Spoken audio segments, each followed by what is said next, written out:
What's up, everyone? It's Q from Retro Q Gaming, and albeit a little tiny bit late, we're back with another retrospective on one of the most classical and highly regarded games of all time. So, what game is that? Well, you already know by the looks of this video and the fact that you've gotten this far. Super Mario 64. Now, Super Mario 64 is the next step in the evolution of the Super Mario Bros. Series. As a launch title for the N64, the Nintendo 64, it released on March 1st, 1997 here in Europe. As a new Mario game, naturally, everyone was hyped, everyone was psyched, and everyone was looking forward to it, myself included. What was especially interesting about the Mario 64 was that thanks to the power of the Nintendo 64, Mario now had a 3D world to explore and 3D levels as well as a world, instead of his usual 2D games before him in both 2D level design and 2D world design. The 3D game world now allowed so much and so many more different types of level design and gameplay mechanics, all while keeping with the general style, theme, tone and overall feel of a Mario game.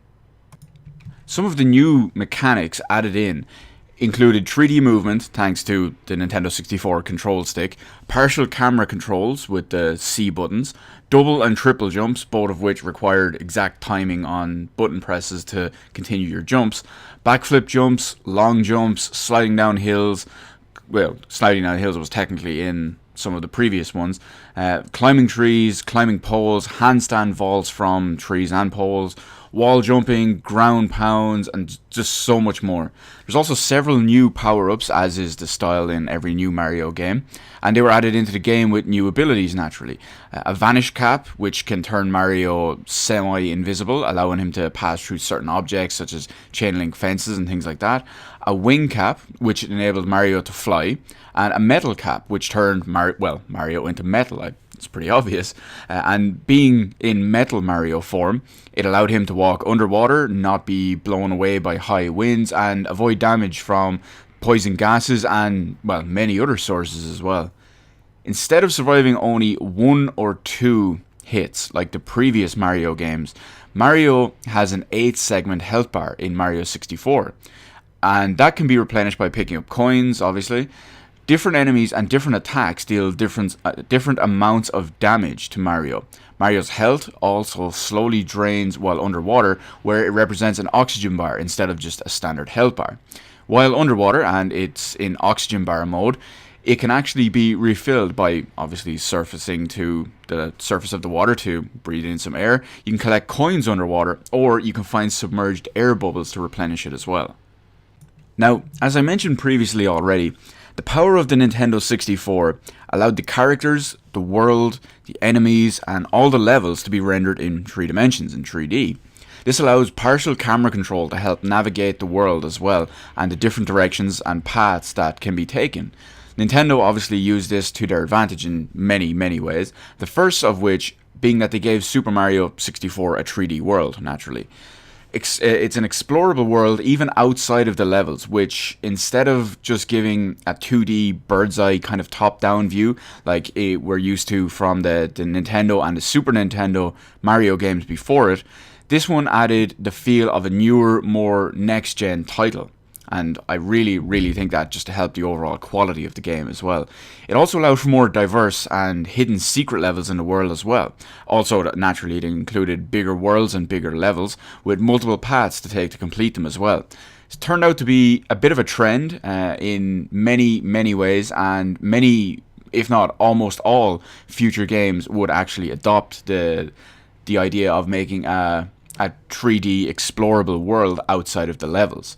In my opinion, at least, I think it's kind of funny a little bit that while Super Mario 64 has always been one of the big names in the early out-of-level explorable 3D world in platform games, I think that Mario's main competitor, Sonic, did an explorable out-of-level 3D world better in the Dreamcast game and eventually ported to some other platforms as well, Sonic Adventure. So we'll take a quick look at the plot of Super Mario 64.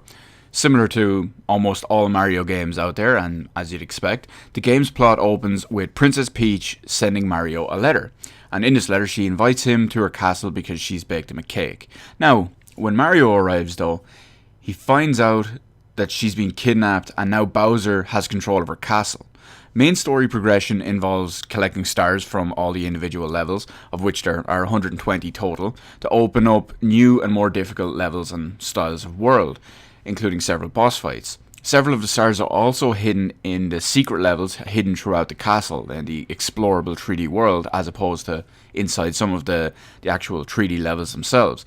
The rest are of course spread throughout the levels, and this is where one of the main aspects of the game comes in. Every level has multiple objectives across multiple playthroughs. They can range from just getting to the goal at the end of the level to racing a Koopa, and this Koopa, mind you, who takes massive cheating shortcuts. You can race him to the goal, as well as just beating a boss or even collecting 8 red coins to spawn a star, or many more types of goals spread individually across each different type of level. Last up, we'll touch on the controls and the camera controls. So with the Nintendo 64 controller and the layout and buttons that were on it, there was only one control stick, and this control stick enabled easy 3D movement within the new 3D world. However, it could give a little bit of slight problems, which we'll get into now in a little second, but we'll cover them anyway, because they weren't too bad really, especially for something that was basically a teething process, and it was fairly new and relatively new at the time. But a really nice touch though, especially for something so old, and on the Nintendo 64, mind you, when some of the stuff these days in 2016 doesn't even have this kind of feature in it, was Mario had inertia on all his movements, from actual angle turning to running, slowing, stopping down, all that. There was a little bit of inertia when you look at some of the previous Mario games, but nothing to the extent that they put in Super Mario 64. Naturally, because of the directions and the speed and the power of the N64 at the time, this allowed them to do all of that. Now, sometimes this could take a little bit of getting used to, especially for fine movements, such as like if you're lining up to talk to an NPC, or you're lining up to read a sign or press a certain item or button, or anything like that, but you'd eventually get the hang of it at least. It's just practice made perfect. Camera controls were also handled through the C buttons, the 4 yellow directional buttons on the right hand side of the controller, because there was no second stick to actually take free control of the camera, and the C buttons rotated on a fixed axis rather than gave perfect full fine control. There's also a few level of zooms that you could zoom out or closer into even first person, basically to help you look around and get used to the new 3D world, especially coming from one of the older Mario games that you may not be perfectly familiar with 3D exploration games. And what really came to be a benefit of that in Mario 64 was that a lot of the levels, if not all of the levels, had multiple different paths to explore, and you could just find all of that stuff that you wouldn't see usually just by simply looking around and rotating the camera, be it looking just standing still or accidentally turning it one way just to get around a corner. Whichever, it usually almost always came in and would reveal something for you. And because of all that, and the 3D world, the different paths and all that could be taken, and the camera control afforded to you, it was much easier to find the secret paths and the secrets and just everything that was hidden about just in general. So that about wraps up my brief retrospective for Super Mario 64 on Nintendo 64.